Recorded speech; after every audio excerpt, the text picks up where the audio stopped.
ಇವತ್ತು ಇಡೀ ದೇಶದ ಚಿತ್ತ ಹರಿಯಾಣ ಮತ್ತು ಜಮ್ಮು ಕಾಶ್ಮೀರದತ್ತ ಇದೆ.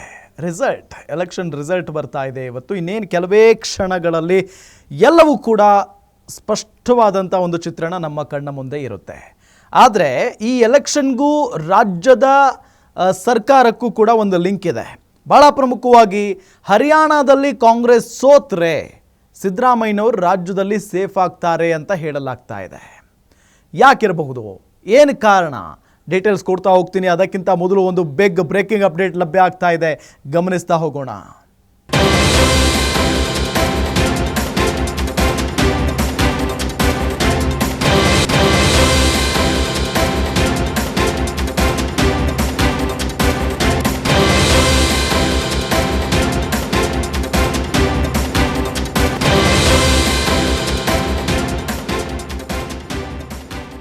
ಹರಿಯಾಣದಲ್ಲಿ ಕಾಂಗ್ರೆಸ್ ಸೋತ್ರೆ ಸಿದ್ದರಾಮಯ್ಯ ಸೇಫ್ ಆಗ್ತಾರೆ.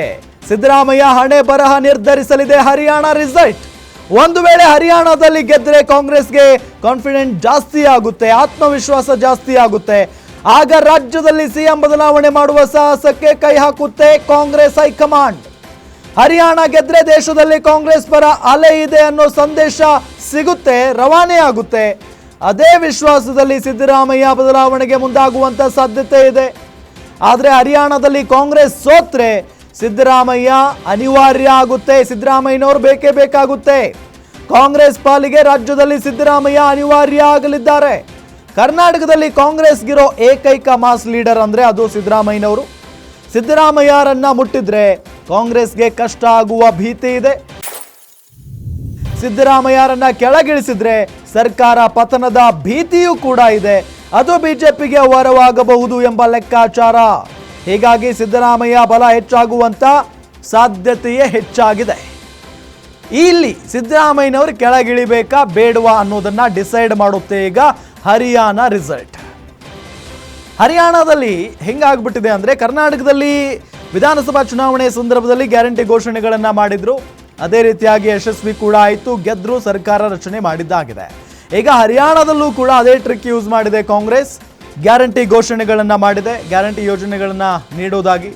ಅದೇ ರೀತಿಯಾಗಿ ಇಲ್ಲೇನಾದರೂ ಕಾಂಗ್ರೆಸ್ ಸರ್ಕಾರ ರಚನೆ ಆದರೆ ಅಥವಾ ಈ ಫಲಿತಾಂಶದಲ್ಲಿ ಕಾಂಗ್ರೆಸ್ ಗೆದ್ದು ಬಿಟ್ರೆ ಈ ಚುನಾವಣೆಯಲ್ಲಿ ಸಿದ್ದರಾಮಯ್ಯನವರಿಗೆ ಎಲ್ಲೋ ಒಂದು ಕಡೆ ಸಂಕಷ್ಟ ಅಂತ ಹೇಳಲಾಗ್ತಾ ಇದೆ.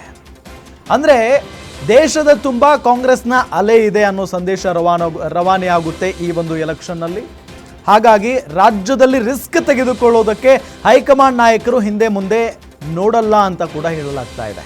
ಹಾಗಾಗಿನೇ ಹರಿಯಾಣ ರಿಸಲ್ಟ್ ಈಗ ಸಿದ್ದರಾಮಯ್ಯನವರ ಭವಿಷ್ಯವನ್ನ ತೀರ್ಮಾನ ಮಾಡುತ್ತೆ ಅಂತ ಹೇಳಲಾಗ್ತಾ ಇದೆ. ಒಂದು ವೇಳೆ ಹರಿಯಾಣದಲ್ಲಿ ಏನಾದರೂ ಕಾಂಗ್ರೆಸ್ ಸೋತಿದ್ದೇ ಆದರೆ ಇಲ್ಲಿ ಸಿದ್ದರಾಮಯ್ಯನವರನ್ನ ಟಚ್ ಮಾಡೋದಕ್ಕೆ ಕೈ ಹೈಕಮಾಂಡ್ ಮುಂದಾಗೋದಿಲ್ಲ. ಏಕೆ ಅಂತ ಹೇಳಿದ್ರೆ ರಾಜ್ಯದ ಕಾಂಗ್ರೆಸ್ನಲ್ಲಿರುವಂಥ ಏಕೈಕ ಮಾಸ್ ಲೀಡರ್ ಸಿದ್ದರಾಮಯ್ಯನವರು. ಅವರನ್ನು ಟಚ್ ಮಾಡಿದರೆ ರಾಜ್ಯದಲ್ಲಿ ಕಾಂಗ್ರೆಸ್ ಪತನ ಆಗುತ್ತೆ ಅನ್ನೋ ಒಂದು ಸಂದೇಶ ಅವರಿಗೆ ಹೋಗುತ್ತೆ. ಜೊತೆಗೆ ಕಾಂಗ್ರೆಸ್ ಇಲ್ಲಿ ಇರಬೇಕು ಅಂತ ಅಂದರೆ ಸಿದ್ದರಾಮಯ್ಯನವರು ಇರಲೇಬೇಕು ಅನ್ನೋ ನಿಟ್ಟಿನಲ್ಲಿ ಮನೋಭಾವನೆ ಮೂಡುವಂಥ ಸಾಧ್ಯತೆ ಇದೆ. ಹಾಗಾಗಿನೇ ಸಿದ್ದರಾಮಯ್ಯನವರನ್ನ ಯಾವುದೇ ಕಾರಣಕ್ಕೂ ಟಚ್ ಮಾಡೋಕ್ಕೆ ಧೈರ್ಯ ಮಾಡೋದಿಲ್ಲ ಕಾಂಗ್ರೆಸ್ ಹೈಕಮಾಂಡ್. ಹಾಗಾಗಿ ಹರಿಯಾಣದ ಸೋಲು ಗೆಲುವು ಸಿದ್ದರಾಮಯ್ಯನವರು ಇರಬೇಕಾ ಬೇಡವಾ ಅನ್ನೋ ನಿಟ್ಟಿನಲ್ಲಿ ನಿರ್ಧಾರ ಮಾಡುತ್ತೆ ಅಂತಲೇ ಹೇಳಲಾಗ್ತಾ ಇದೆ.